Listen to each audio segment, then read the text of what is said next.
कमरे में घुसते ही छाया पर्स को पलंग पर उछालते हुए ड्रेसिंग टेबल के सामने जा खड़ी हुई। आवेग और रोमांच का मिला-जुला एहसास, सांसों का अस्वाभाविक आरोह-अवरोह, खोजी नजरें आईने के भीतर अवतरित हो आई। छाया की देह का मुआयना करने लगी। नाभि को निहारते हुए लगा जैसे नाभि की सुरंग के भीतर से महीन किलकारी गूंजी हो। माँ। हाथ अनायासी नाभि पर टिक गए। 1.5-2 माह का ही होगा। कमबख्त अपने होने का आभास पूरी शिद्दत से देने लगा है। छाया ने मोबाइल में समय देखा। 3:10, यानी राजीव को ऑफिस से लौटने में काफ़ी देर है। सुबह उठने के बाद से 9 बजे तक एक के बाद एक इतने काम करने पड़ते हैं कि दिमाग चक्कर घिन्नी सा घूमने लगता है। चाय, नाश्ता, लंच, सोनू को तैयार करना, राजीव अपनी हर एक ज़रूरत के लिए उसे ही पुकारेगा। इन्हीं सब आपाधापी के बीच चुहल के लम्हों के छाग भी पड़ते रहते। मसलन बाथरूम में हुजूर गुहार लगाएंगे, छाया आंखों में साबुन घुस गया है यार, मग नहीं मिल रहा, प्लीज़। वह दौड़कर बाथरूम में घुसी कि खिलखिलाकर बाहों में समेट लेंगे। राजीव के ऑफिस चले जाने के बाद उसने शेष काम रोज की तरह ही निपटाए थे। फिर पलंग पर लेटकर एक पत्रिका के पन्ने उलट-पुलट रही थी कि अचानक जी मिचलाने लगा और आंखों के आगे अंधेरा छा गया। थोड़े-थोड़े अंतराल पर 2-3 उल्टियाँ भी हो गई। खाया पिया सब बाहर आ जाने के बाद मन संयत हुआ। फिर उसका ध्यान सूत्रों की कड़ियाँ मिलाता अनायासी कोख तक जा पहुँचा। वह खुशी की झुरझुरी से चीख उठी। क्या सचमुच प्रेग्नेंट हो गई है वह? उसने तुरंत ही निदान कर लेना होगा। थोड़ी देर में ही उसने कदम डॉक्टर विभा के नर्सिंग होम की ओर बढ़ गए। डॉक्टर विभा उसकी पारिवारिक चिकित्सक थी। गहन चेकअप के बाद मुस्कुराते हुए निदान दिया, बिल्कुल, आप प्रेग्नेंट हैं छाया जी। घर लौटकर वह राजीव की बेचैनी से प्रतीक्षा करने लगी। लगा जैसे आज समय कछुआई गति से सरक रहा है। इतनी रोमांचक खबर राजीव को फ़ोन पर बताना उसे अच्छा नहीं लगा। तभी सोनू स्कूल से आ गया। 4 महीने पहले ही उसे स्कूल में डाला था। आते ही सोनू उससे लिपट गया। छाया ने भी आवेश में उसे अपने से चिपटा लिया। वह सोनू को बहुत प्यार करती थी, इसलिए नहीं कि सोनू, जो राजीव की पूर्व पत्नी का बच्चा है, के प्रति बेचारा जैसा भाव थे। ऐसी भावना उसके मन में कभी आई ही नहीं। पहले ही दिन जब उसने सोनू को देखा था, उसकी मासूम और भोली सूरत दिल में उतरती चली गई। सोनू की आंखों में उसे राजीव का बिंब दिख रहा था। वस्तुतः राजीव के करीब आने और फिर शने-शने उसकी ज़िंदगी में दाखिल होने का माध्यम सोनू ही तो था। उसकी आंखों के आगे 3 साल पहले के कोलाज रुई के फाहों की मानिंद उड़ने लगे। 3 साल पहले वह डॉक्टर वर्मा के नर्सिंग होम में वरिष्ठ नर्स थी। डॉक्टर वर्मा शहर के ख्यात आँखों के सर्जन थे। एक दिन शाम का समय था। बाहर रिमझिम बारिश हो रही थी। राजीव सोनू को गोद में उठाए हड़बड़ाते हुए नर्सिंग होम में आया। सोनू खेलते हुए छत से गिर गया था। पाँव में गहरी चोट लगी थी। खून भी बह रहा था। राजीव के चेहरे पर हवाइयाँ उड़ रही थी। हिम्मत से काम लीजिए मिस्टर राजीव, सब ठीक हो जाएगा। छाया ने राजीव को ढांढस बंधाया। सोनू को एडमिट करके ज़रूरी एक्सरे व अन्य जांच की प्रक्रिया तुरंत शुरू कर दी गई। रिपोर्ट से पता चला कि पाँव में फ्रैक्चर आया है और ऑपरेशन करना होगा। छाया, ओटी तैयार करो, जल्दी, तुरंत ऑपरेशन करना होगा। और हाँ, रक्त की ज़रूरत पड़ेगी। राजीव साहब से कहो ओ नेगेटिव रक्त का प्रबंध कर ले। डॉक्टर वर्मा ने निर्देश दिए। रक्त की आवश्यकता पड़ेगी यह जानकर राजीव घबरा ही गया। कहाँ से जुटाएगा रक्त? ब्लड बैंक या प्रोफेशनल डोनर के रक्त पर उसे भरोसा नहीं हो रहा था। मेरा ब्लड ग्रुप ओ पॉजिटिव है और बच्चे की माँ नहीं है। प्लीज़ आप ही कोई उपाय करें मिस छाया। राजीव का स्वर कातर हो गया। धैर्य रखिए मिस्टर राजीव, घबराने से समस्या थोड़े ही हल होगी, कहती छाया ओटी के भीतर चली गई। उसके बाद 3 घंटे की लंबी बेचैनी भरी प्रतीक्षा। सोनू के ओटी से निकलते ही वह स्ट्रेचर से पीछे लपका। सोनू को बिस्तर पर लिटाकर रक्त चढ़ाना शुरू कर दिया गया। राजीव यह सब विस्फारित नेत्रों से देखता रहा। रक्त छाया ने डोनेट किया है सर, पास खड़ी सिस्टर ने मुस्कुराते हुए बताया तो वह हैरान रह गया। उसका ब्लड ग्रुप ओ नेगेटिव है। उसके बाद सोनू लगभग 1 माह नर्सिंग होम में रहा। राजीव रोज ऑफिस जाने के पहले और शाम को ऑफिस से लौटते हुए नर्सिंग होम आ जाता और देर तक सोनू के पास बैठता। दिन में भी कई बार फ़ोन करके जानकारी लेते रहता। सोनू को छाया के संरक्षण में देकर वह निश्चिंत सा हो गया। इस 1 माह के दौरान सोनू की देखभाल करते करते छाया कब उसके अंतर्मन में उतरती चली गई, राजीव को पता ही नहीं चला। नर्सिंग होम में आते ही राजीव की आतुर नज़रें गौरैया की तरह चारों ओर फुदकती छाया को ढूंढने लगती। वह बहाने गढ़ कर उसे सोनू के रूम में बुलाता और सोनू के लिए लाए फ्रूट्स और चॉकलेट्स में से उसे भी आग्रह करके खिलाता। छाया की आंखें भी रोमांच के गुदगुद एहसास से चमकने लगी। वह भी तो राजीव के प्रेम पाश में बनती चली जा रही थी। शनै शनै स्थिति यह हो गई कि सोनू छाया को स्वयं के वजूद का हिस्सा लगने लगा और राजीव चिर आकांक्षित स्वप्न पुरुष एक त्रिकोण सा बन गया। प्यार और वात्सल्य से ऊपर तक भरा ऐसा त्रिकोण जिसे परिभाषित करने की बात संकोचवश कोई भी करने से हिचक रहा था। लेकिन संकोच की बलुई दीवार भी भला देर तक टिक सकती है क्या? जिस दिन सोनू ठीक होकर नर्सिंग होम से डिस्चार्ज हुआ, राजीव ने छाया से पिकनिक पर चलने का अनुरोध किया। छाया सहर्ष मान गई। उसकी अतरंग सहेली मीना भी साथ हो ली। नेहरू पार्क का एकांत कोना, गुलमोहर की छांव तले चारों बैठे चुहल में व्यस्त थे कि मीना सोनू को लेकर झील में तैर रही बत्तखों की ओर चली गई। राजीव छाया की आंखों में कुछ नायाब सी चीज तलाशता रोमांचित हो रहा था। इस तरह क्या देख रहे हैं आप? छाया का लहजा शरारत से भरा था। मैं तुमसे सॉरी, आपसे कुछ। राजीव के होंठ थरथरा कर रह गए। उसकी लड़खड़ाती आवाज़ पर छाया हंस पड़ी।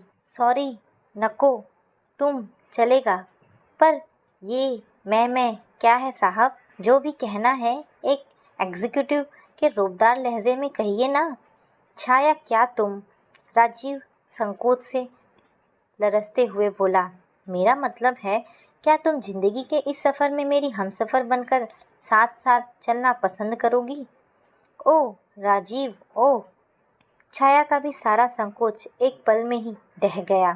पता है, यह सुनने के लिए मैं कितनी बेचैन थी। तुम्हारे जैसा हमसफ़र पाकर तो ज़िंदगी का सफ़र मज़ेदार हो जाएगा। पर इस बेचारे सोनू का क्या होगा? क्या होगा मतलब? छाया दृढ़ता से बोली। हमारी शादी के बाद वह बेचारा क्यों रहेगा? हाँ, उसे माँ ज़रूर मिल जाएगी। राजीव के स्वर में उदासी घुल गई। सौतेली माँ? छाया ने लपक कर अपनी हथेली राजीव के होठों पर रख दी। ऐसा ना कहो यार, सोनू मेरा अपना बेटा होगा, मेरी कोख से जन्मे बच्चे की तरह। मुझे सौतेली शब्द से बेहद घृणा है राजीव। माँ को सिर्फ और सिर्फ माँ ही रहने दो। उसे विशेषण के खानों में ना बांटो। मैं उसे भी उतना ही प्यार दूंगी जितना तुम्हें, क्योंकि उसके चेहरे में हर वक्त मुझे तुम्हारा अक्ष दिखेगा। राजीव ने प्यार के आवेश में छाया को बाहों में खींच लिया। तभी कॉल बेल की आवाज़ से उसकी तंद्रा टूट गई। तो आ गए जनाब, पूरा आधा घंटा लेट। थोड़ी देर में कॉफ़ी का प्याला लिए जब वह मुस्कुराती हुई राजीव के पास आई तो राजीव ने उसकी ओर देखते हुए कटाक्ष किया। क्या बात है मैडम, आपकी हंसी ऐसी है कि साफ छुपाती भी नहीं, सामने आती भी नहीं। एक खुशखबरी है। छाया की आवाज़ खुशी से लरज रही थी। खुशखबरी? राजीव ने कॉफ़ी का प्याली एक ओर सरकाकर उसे बाहों में खींच लिया। जल्दी बताओ ना। मैं प्रेग्नेंट हूँ। क्या? राजीव हतप्रभ रह गया। क्या? आवेश में लंबा खिंच गया था। थोड़ी देर पहले का कह लगाता चेहरा एकाएक गंभीर हो गया। छाया ने तो सोचा था कि प्रेगनेंसी की बात जानकर राजीव खुशी से झूम उठेगा, लेकिन उसकी खामोशी देखकर वह सहम गई। तुम्हें अच्छा नहीं लगा? नहीं, राजीव हकलाया। पर इतनी जल्दी? धत तेरी की, छाया की जान में जैसे जान आई हो। तो जनाब जल्दी की बात पर उदास हो गए। जल्दी तुमने की या मैंने? मैं सोच रहा था कुछ समय के लिए इसे टाला जा सकता तो अच्छा रहता। सोनू अभी छोटा है। कॉफ़ी के प्याले पर नज़र गड़ाए राजीव फुसफुसाया। सोनू छोटा है। छाया ठहाके लगाती हंस पड़ी। 4.5 साल का हो गया। इतना अंतराल कम होता है। उफ, तुमने तो मुझे डरा ही दिया था। नाउ हरी अप डार्लिंग, इस खुशी को सेलिब्रेट करने के लिए किसी बढ़िया होटल चलते हैं। राजीव कहना चाहता था, सोनू से तुम्हारा परिचय सिर्फ 1 साल पुराना ही तो है। 1 साल का अंतराल निश्चय ही कम होता है, पर चुप रह गया। छाया सारे समय सोनू से चुहल करती रही, जबकि राजीव गुमसुम और गंभीर बना रहा। वह सोच रहा था कि सोनू के साथ छाया के रिश्ते को नया नाम दिया जाए। अपना बच्चा हो जाने के बाद छाया की नज़रों में सोनू की क्या स्थिति रह जाएगी। अनायासी उसके जहन में अतीत के 2 कोलाज एक के बाद एक कौंध गए। पहला कोलाज, कैंसर की लास्ट स्टेज में आकर मृत्युशैया पर अंतिम सांसें लेती लीना की कराह में लिपटी बड़बड़ाहट। बेशक मेरे मरने के बाद दूसरी शादी कर लेना राजीव, पर हाथ जोड़कर प्रार्थना है कि सोनू को माँ देना, सिर्फ और सिर्फ माँ, कैकेयी नहीं। दूसरा कोलाज, छाया से शादी के बाद फर्स्ट नाइट की रात। उसकी बाहों में छुई मुई सी सिमटी छाया की मदहोश कर देने वाली फुसफुसाहट। मैं तुम्हारे बिना अधूरी हूँ राजीव। मैं तुम दोनों को ही दिल की गहराइयों से प्यार करती हूँ। सोनू अगर तुम्हारी आंखों का तारा है तो मेरे कलेजे का टुकड़ा भी बना रहेगा, हमेशा हमेशा के लिए। तो क्या फर्स्ट नाइट को कही छाया की इन बातों को कोरी भावुकता कहकर खारिज कर देना चाहिए? उस दिन के बाद से छाया ने महसूस किया कि राजीव के भीतर एक और भिन्न राजीव अवतरित हो आया है। व्यवहार और प्रकृति के स्तर पर इस जाने पहचाने राजीव से बिल्कुल उलट। कहाँ उन्मुक्त ठहाकों और लतीफ़ों के शगुफ़े छोड़ता पहले का राजीव, कहाँ मौन और गंभीरता का मुखौटा लगाए यह अंतर्मुखी राजीव। वह देखती है कि राजीव के व्यवहार में शिथिलता घुलती जा रही है। पहले सुबह ऑफिस जाने के पूर्व और शाम को लौटकर आने के बाद उसी एक पल के लिए भी अकेले नहीं छोड़ता था। वही राजीव अब कछुओं की तरह अपने खोल में सिमटा रहता और इस राजीव को मुखर करने के लिए पहल उसे ही करनी पड़ती, जिसके उत्तर में वह सिर्फ हाँ हूँ करता, औपचारिक बना रहता। एक दिन शाम को ऑफिस से लौटकर कॉफ़ी की चुस्कियाँ लेते हुए राजीव पूछ बैठा, सोनू कहाँ है? पड़ोस के चिंटू के संग खेल रहा है। स्कूल से लौट आने के बाद उसे दूध दिया था? हाँ। सुबह उसके टिफ़िन बॉक्स में चॉकलेट रखी थी ना? हाँ। अचानक राजीव की नज़र ड्रेसिंग टेबल के पास वाली कैबिनेट पर चली गई। उसकी त्योरियाँ चढ़ गई और वह चीख पड़ा, यह चाबी वाली डॉल तो सोनू को खेलने के लिए लाया था, इसे अलमारी के भीतर क्यों रख दिया? छाया उसके लहजे पर स्तब्ध रह गई। डॉल को राजीव ने खुद ही अलमारी के भीतर रखा था। सोनू को लेकर मेरी ममता पर इस तरह संदेह क्यों होने लगा है तुम्हें? छाया की आवाज़ अनायासी भर्रा उठी। मैंने ऐसा तो कुछ नहीं कहा। राजीव एक पल को सकपका गया। चेहरे की रेखाएं भी बहुत कुछ अनकहा कह देती है राजीव। छाया ने अटक अटक कर कहना जारी रखा, पहले भी कह चुकी हूँ, मैं तुम दोनों को ही बहुत प्यार करती हूँ। तुम्हारा इस तरह खामोश रहना मुझसे सहा नहीं जाता यार। प्यार की नींव तो विश्वास पर टिकी होती है ना। विश्वास करो, मैं सोनू को अपने कोख जने बच्चे के तरह ही प्यार करती हूँ और दूसरे बच्चे के आने के बाद भी इस स्थिति में कोई परिवर्तन नहीं आएगा। एक संडे को रात में टीवी पर दूसरी माँ फिल्म दिखाई जा रही थी। फिल्म सौतेली माँ के जुल्म और कठोर व्यवहार वाले कथानक पर आधारित थी। फिल्म देखते हुए दोनों के बीच मौन पसरा रहा। फिल्म समाप्त होने पर छाया ने हंसते हुए टिप्पणी जड़ी, ये फिल्म वाले भी ना कल्पना की कैसी कैसी बेतुकी उड़ान भरने लगते हैं और अपनी सनक में फिल्म को अविश्वसनीय ही नहीं नकारात्मक और वाहियात बना डालते हैं। कमबख्त ने सारा मूड खराब कर दिया। दूसरे दिन ऑफिस जाते हुए राजीव ठंडे लहजे में बोला, क्यों ना सोनू को हम किसी अच्छे बोर्डिंग स्कूल में डाल दें। अभी से वहाँ रहेगा तो तौर तरीके सीख सकेगा और तुम्हें भरपूर आराम भी मिल जाएगा। आराम? छाया का चेहरा सफ़ेद पड़ गया। राजीव के चले जाने के बाद वह अशांत हो उठी। काम में मन ही नहीं लग रहा था। मस्तिष्क में विचारों का मंथन चल रहा था। आराम शब्द में राजीव का व्यंग किस ओर था वह खूब समझ रही थी। उफ, क्या करे वह राजीव को दिल की गहराइयों से प्यार करती है। उसके बिना जीने की कल्पना भी असहाय है। सोनू भी अपने गर्भ से जने बच्चे की तरह ही बेहद प्यारा है। अपने प्यार और वात्सल्य का प्रमाण क्या इसी तरह हर वक्त रो रो कर गिड़गिड़ा कर देना होगा उसे। तभी घंटी की आवाज़ से तंद्रा भंग हुई। दरवाज़ा खोला तो सामने मीना खड़ी थी। हाय छाया, कैसी है तू? मीना ने उसे कंधे से पकड़कर कहा। तेरा चेहरा उतरा हुआ क्यों है? राजीव से झगड़ा हुआ क्या? छाया उसके सवाल पर फफक पड़ी और सारी बातें विस्तार से बताती चली गई।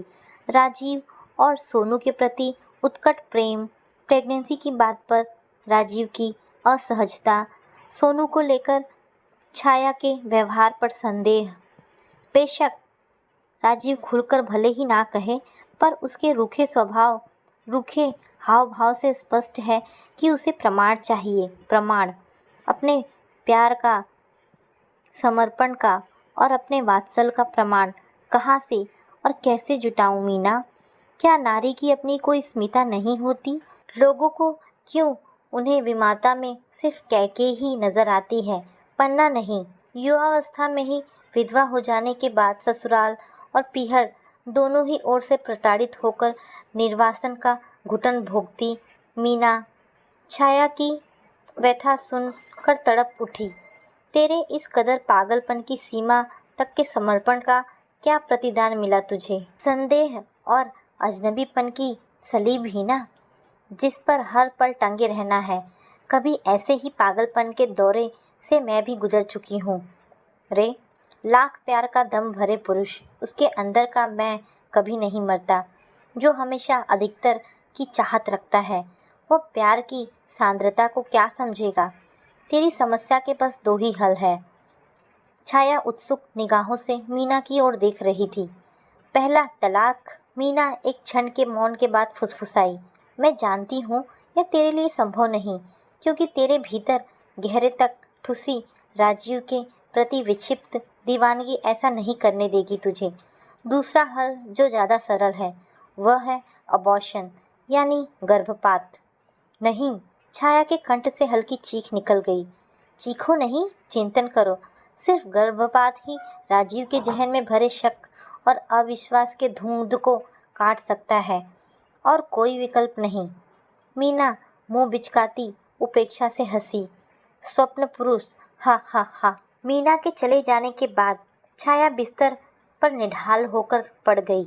कलेजा धक धक कर रहा था। क्या राजीव वाकई इतना निष्ठुर हो गया है कि अपने अप्रत्याशित अजूबे व्यवहार से अबॉर्शन की मांग कर रहा है?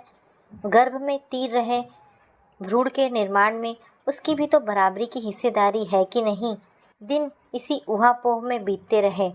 राजीव का असामान्य व्यवहार उसे टीसता रहता। कुछ दिन बाद एक घटना घट गई। दोपहर का वक्त था। सोनू के स्कूल की छुट्टी थी। वह कमरे में खेल रहा था। छाया पलंग पर लेटी किसी पत्रिका के पन्ने पलट रही थी। पता नहीं कब उसे झपकी आ गई जो सोनू के चीख के बाद टूटी। चीख किचन से आई थी। वह झटपट उस ओर दौड़ी। सोनू की तर्जनी से खून टपक रहा था। सब्जी काटने वाली छुरी से उंगली कट गई थी। माया को काटो तो खून नहीं। जहन में राजीव का तमतमाया रौद्र रूप छलक उठा। 3 बजे थे। राजीव को लौटने में अभी देर थी। पास के नर्सिंग होम जाकर सोनू की उंगली की मरहम पट्टी कराकर ले आई। जख्म की वजह से सोनू को बुखार आ गया था। ऑफिस से लौटने पर जैसे ही राजीव को पूरे वाकये का पता चला, देर तक चुप बैठा रहा, मानो अपने भीतर उमड़ रहे भीषण क्रोध पर काबू करने का प्रयास कर रहा हो। फिर लंबी उब भरी निश्वास छोड़ता बड़बड़ाया, ऐसा ही होना है, मैं जानता था। विश्वास करो राजीव, यह सब अनजाने में हुआ है, छाया ने गिड़गिड़ाते हुए कहा। अनजाने में? हाँ। राजीव उपेक्षा भरी हंसी हंसा। लाख ममता का दंभ भरो तुम्हारे और सोनू के बीच एक कैकेयी हमेशा मौजूद रहेगी। नहीं राजीव नहीं, तुम्हें इस तरह मेरी ममता को सलीब पर टांगने का कोई अधिकार नहीं है। वह चीखी तो पड़ी। ममता और वात्सल्य की बात रहने दो, कुछ दिन और बर्दाश्त कर लो इसे, जल्द ही दिल्ली के किसी हॉस्टल में डाल आऊँगा। राजीव के शब्द पिघले हुए शीशे की तरह ही छाया के कानों में टपकते चले गए। दूसरे दिन रविवार का। राजीव ड्रेसिंग टेबल के सामने खड़ा शेव कर रहा था। छाया पास ही पलंग पर बैठी थी। दोनों के बीच मौन किसी घने कुहासे की तरह पसरा हुआ था। सोनू का बुखार उतर चुका था और उसमें पहले जैसी चपलता आ गई थी। एक खिलौना कार में पतली डोर बांधकर उसे खींचते हुए रूम में चक्कर काट रहा था। खेलते खेलते सोनू रूम से बाहर निकल गया। उसके बाहर पतला गलियारा था और उसके बाद सीढ़ियाँ। सोनू रूम की ओर मुंह करके कदम दर कदम पीछे खिसक रहा था। तभी राजीव का ध्यान उसकी ओर गया तो वह चीख पड़ा, सोनू बेटे, पीछे सीढ़ियाँ हैं, रुक जाओ। छाया में ना जाने कहाँ से फुर्सत आई कि वह तीर की तरह सोनू की ओर लपकी और इसके पहले कि सोनू का अगला कदम सीढ़ियों पर पड़कर लड़खड़ाता, छाया ने उसको बाहों से पकड़कर सामने की ओर खींच लिया। सोनू तो बच गया, पर वह स्वयं का संतुलन नहीं रख पाई और सीढ़ियों के नीचे लुढ़कती चली गई।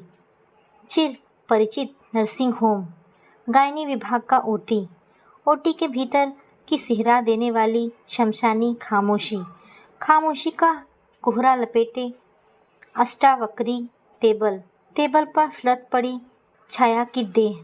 3 घंटे की गहन शल्य क्रिया के बाद उसे रिकवरी रूम में लाया गया। चेकअप के बाद पता चला था कि चोट के कारण पेट में पल रहा भ्रूण नष्ट हो गया था और तुरंत ऑपरेशन करके मृत भ्रूण को बाहर निकाल डालना अत्यंत जरूरी था। कैसा लग रहा है अब छाया? थोड़ी देर बाद होश आया तो राजीव की आवाज़ से पलके उसकी ओर उठ गई। आवाज़ के लहजे ने सुखद आश्चर्य से चौंका दिया था। इन दिनों के उपेक्षा भरे कठोर व्यवहार के विपरीत प्यार की मिठास से लबरेज लहजा, बिल्कुल वही और वैसा जो पहली मुलाकात के दौरान सोनू के नर्सिंग होम में रहते हुए करता था। उन्मुक्त और शांत प्यार से सराबोर बिंदास लहजा। इसी लहजे को सुनने के लिए तो तरस रही थी। छाया की नज़रें अपने चारों ओर के परिवेश का मुआयना करने लगी। अरे ये दीवारें, ये वार्ड, ये पेड़ और सारे उपकरण, लाइट, फैन, सब कुछ तो जाना पहचाना है। यानी वह अपने पुराने नर्सिंग में एडमिट है, लेकिन क्यों? अचानक उसे महसूस हुआ कि उसकी कोख एकदम हल्की हो गई है। दोनों हाथ उत्तेजना में नाभि पर आ टिके, ना कोई स्पंदन और ना ही थिरकन। तो क्या वह भय से भरकर चीखना ही चाहती थी कि डॉक्टर विभा आती दिखी। चोट लगने से भ्रूण नष्ट हो गया था, तुरंत अबॉर्शन करना पड़ा। Now you are out of danger. Chhaya सन्न रह गई। हलक से घुटी घुटी सिसकी निकल गई। सन्नाटे की खोल में लिपटी बेआवाज सिसकी। तो यह वजह है राजीव के लहजे और व्यवहार में आए अप्रत्याशित बदलाव की। बदलाव के पीछे प्यार का आलोड़न नहीं बल्कि गर्व का नष्ट हो जाना है। खूब। छाया की सुनी सुनी नजरें पंख फड़फड़ाती राजीव की नजरों से गुथी तो राजीव अनजाने ही सकपका गया। चलो अच्छा ही हुआ कि अबॉर्शन हो गया। छाया अब तक खुद को संयत कर चुकी थी। तुम्हें प्रमाण चाहिए था ना मेरे वात्सल्य और ममत्व का। भले ही मुखर होकर तुमने नहीं कहा, तुम्हारे भीतर कहीं ना कहीं यह बात जरूर थी कि अबॉर्शन हो जाए। अबॉर्शन होने से मेरे भीतर की कैकई का भी अंत हो जाएगा और तुम्हें तो मेरे वात्सल्य को हर पल सलीब पर टांगने की ज़रूरत भी नहीं रह जाएगी। नहीं छाया, नहीं, मैंने ऐसा कभी नहीं चाहा। I love you very much. Rajiv की जबान अनजाने ही हकला गई थी। मैं भी तुम्हें बहुत प्यार करती हूँ राजीव। छाया शांत और गंभीर थी। दरअसल नारी मुक्ति की सारी बातें सिर्फ हवा हवाई है। पुरुष सत्तात्मक समाज में नारी को हमेशा ही झुकना पड़ा है। नारी के लिए प्यार सिर्फ शब्द भर नहीं बल्कि एक समर्पण है, एहसास है। मैं तुम्हें और सोनू दोनों को दिल की गहराइयों से चाहती हूँ। मेरे लिए भविष्य यानी अपना गर्भ महत्वपूर्ण नहीं बल्कि वर्तमान यानी सोनू महत्वपूर्ण है। मेरा अभी भी यही मानना है कि माँ सिर्फ और सिर्फ माँ होती है। उसे विशेषणों के खानों में नहीं बांटा जा सकता। सामने की दीवार में आईना टंगा था। राजीव की नज़रें आईने की ओर ही थी। आईने के भीतर उसका हमशक्ल अवतरित हो आया था। अचानक उसे लगा आईने के भीतर के उसके हमशक्ल का कद सिकुड़ने लगा है और सिकुड़ता ही चला जा रहा है, इंच दर इंच। तो दोस्तों ये कहानी यहाँ पर समाप्त होती है। आशा करती हूँ आपको कहानी पसंद आई हो। अगर आपको कहानी पसंद आई है तो प्लीज़ इसे लाइक एंड शेयर करें। धन्यवाद दोस्तों।